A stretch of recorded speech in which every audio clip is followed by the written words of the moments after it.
सम्मानित बुजुर्गों, दूर घरों में हमारी आवाज सुन रही, अपना आशीर्वाद हमें दे रही मेरी माताएं बहनें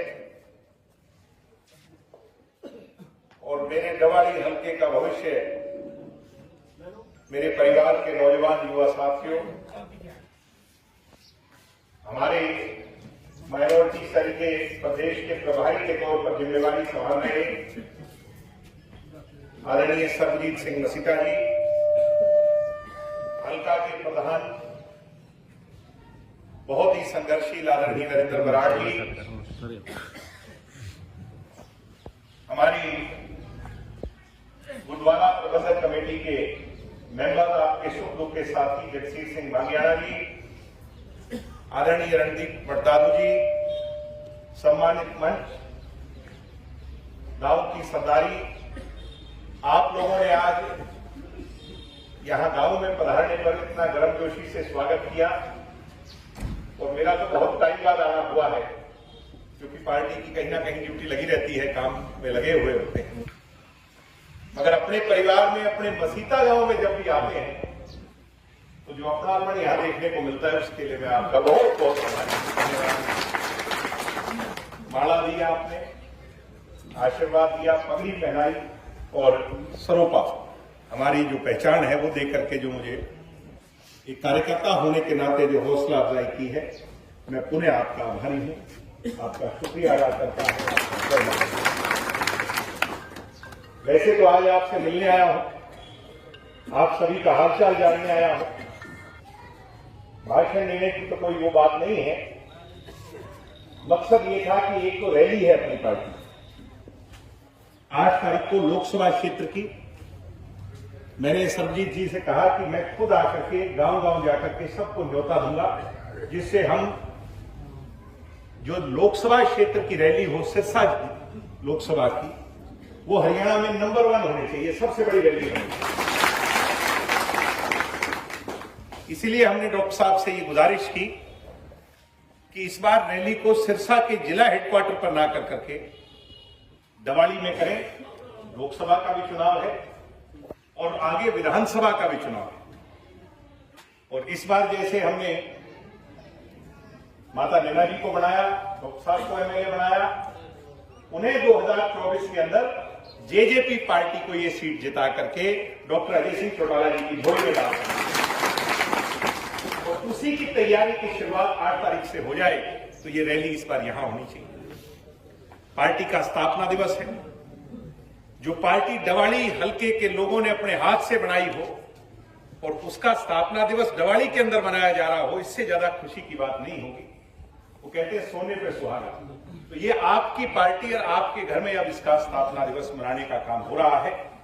तो मैं पूरे जेजेपी पार्टी परिवार की तरफ से आप सबको न्योता देता हूं, निमंत्रण देता हूं।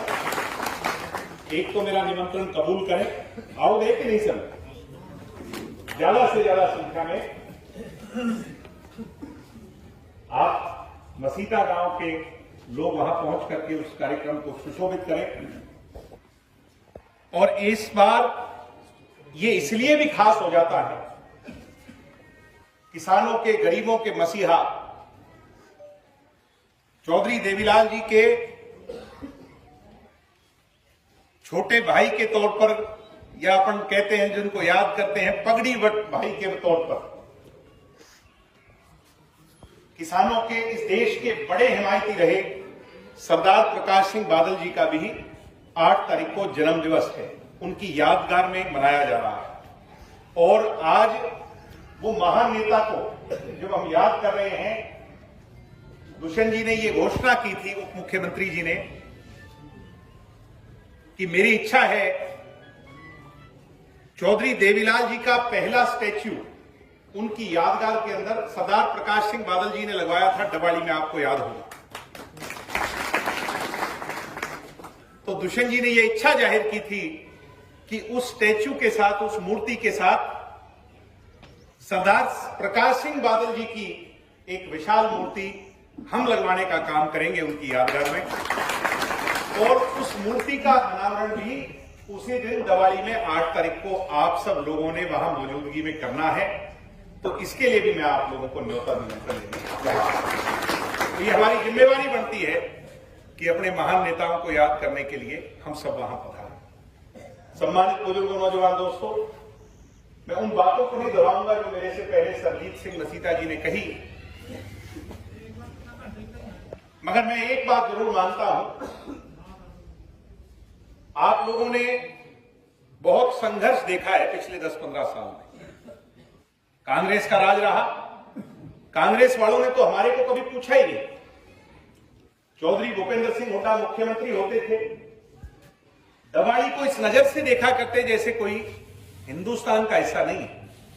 हमारे यहां सड़कों के क्या बुरे हाल थे, हमारे यहां गांव की डेवलपमेंट के क्या बुरे हाल थे। मेरे हिसाब से कोई एक नई ईंट उस 10 साल के अंदर भूपेंद्र सिंह हुड्डा के राज में नहीं लगी।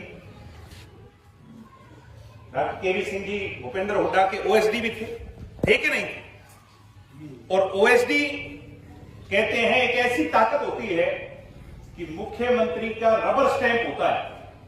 मुख्यमंत्री से ज्यादा काम अगर मुख्यमंत्री का कोई कर सकता है तो उसका ओएसडी कर सकता है। मगर डॉक्टर केवी सिंह जी ने भी उन 10 सालों में कोई नई ईंट दवाई हल्के में नहीं लगवाने का काम किया। उसके बाद 5 साल पिछले बड़े मुश्किल रहे, मगर अब अपने को 15 साल के बाद दुष्यंत चौटाला के रूप में सरकार में एक हिस्सा डालने का मौका मिला। बहुत सारे लोग कहने लगे भाई राज आ गया। राज तो आ गया, मगर वो राज नहीं आया डवाली वाले लोगों का जो चौटाला साहब के टाइम पर था या चौधरी देवीलाल जी के टाइम। सम्मानित साथियों, क्यों? क्योंकि मिली जुली सरकार है। अपना राज तो जब 45 सीट दुष्यंत के पक्ष में आए तब राज मानेंगे कि राज और वो पूरा राज लाने के लिए हम डवाली हल्के के लोगों को संगठित होना होगा। अब आपने कांग्रेस को पीछे आजमा लिया। मैं ये मानता हूं कि सिर्फ और सिर्फ चेहरा प्रदर्शनी करनी, और कांग्रेस का तो जो हाल आपने कल देखा, रिजल्ट आए, राजस्थान के अंदर देख लिया और प्रदेशों में देख लिया, कांग्रेस पार्टी का कोई भविष्य अब नहीं है साथियों। ऐसे में हम डवाली हल्के के 36 बिरादरी के लोगों को संगठित होना होगा। सिरसा जिले की चौधर और घर का मुख्यमंत्री बन सकता है आज के परिदृश्य में, तो दुष्यंत चौटाला बन सकता है और कोई दूसरा आदमी नहीं। तो हमें किसी के बहकावे में आने की जरूरत नहीं। लोग बहुत तरह तरह की बातें करें, मगर उनके बहकावे में ना आकर अगर हम 36 जात के लोग संगठित हो गए तो मैं ये विश्वास और भरोसा देता हूं, जिसका घर मजबूत होता है वो फिर आगे की लड़ाई मजबूती से लड़ता है। दुष्यंत के पक्ष में जिस दिन डवाली की सीट हम डाल देंगे तो निश्चित ही तौर पर 2024 में हरियाणा का मुख्यमंत्री। आज जो काम दुष्यंत जी ने किए हैं उनकी चर्चा दूर दूर तक हो रही है। पेंशन को भी हमने 3000 तक बढ़ाया। कई बार बुजुर्ग कहते हैं भाई 5100 कहते थे। मैं मेरे बुजुर्गों से बड़ी विनम्रता से कहूंगा, अगर दुष्यंत चौटाला की सीट पूरी होती, यानी अकेले दम पर सरकार होती, तो फिर कोई दिक्कत थी क्या? किसी तरह की कोई तकलीफ नहीं। और मैं कहता हूं एक मौका दुष्यंत को पूरा आजमा के देखो, निश्चित तौर पर जो बुढ़ापा पेंशन है, जो आपकी सोच है, उससे भी ज्यादा आगे बढ़ाने का काम।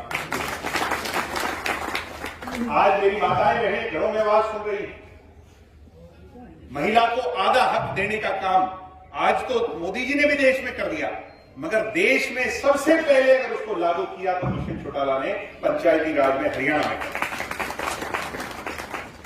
आज हर वर्ग को उसका सम्मान। किसान, 90% किसान यहां भीड़ में बैठे। किसान का जो सबसे बड़ा दुख था कि उसको आड़ती के आगे गिड़गिड़ाना पड़ता था, आड़ती के चक्कर लगाने पड़ते थे, उस व्यवस्था को परिवर्तित कर डायरेक्ट किसान के खाते में पैसा भिजवाया कि नहीं भिजवाया? 72 घंटे में किसान की पेमेंट पूरी कराने का काम किया।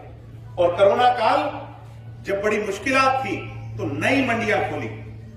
हमारे पर एक आरोप लगते थे किसान आंदोलन के अंदर कि मंडियां खत्म हो जाएगी, एमएसपी खत्म हो जाएगी। तब दुष्यंत चौटाला जी ने कहा था कि चौधरी देवीलाल जी का खून मेरी रगों में दौड़ता है, मंडियां नहीं खत्म होने दूंगा, एमएसपी नहीं खत्म होने दूंगा।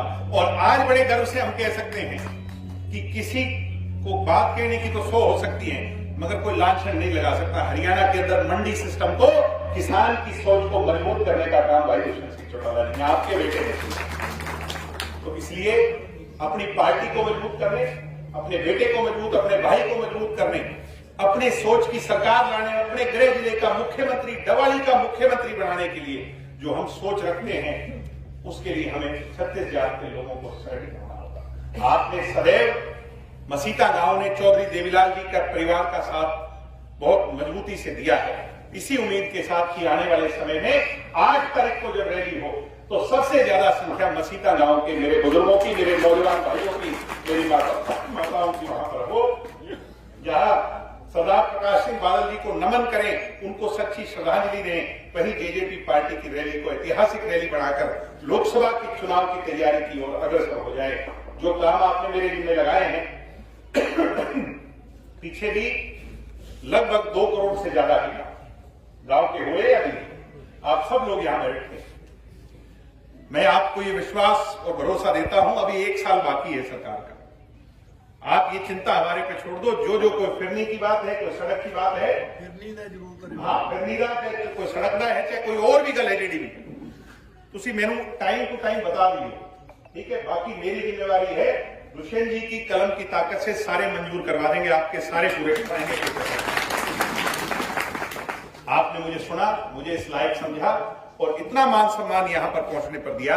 मैं पुनः आप सबका धन्यवाद करता हूं, आभार प्रकट करता हूं और पुनः आपको निमंत्रण देता हुआ आप सबका धन्यवाद करता हूं। जय हिंद, जय भारत, वाहिगुरू जी का खालसा, वाहिगुरू।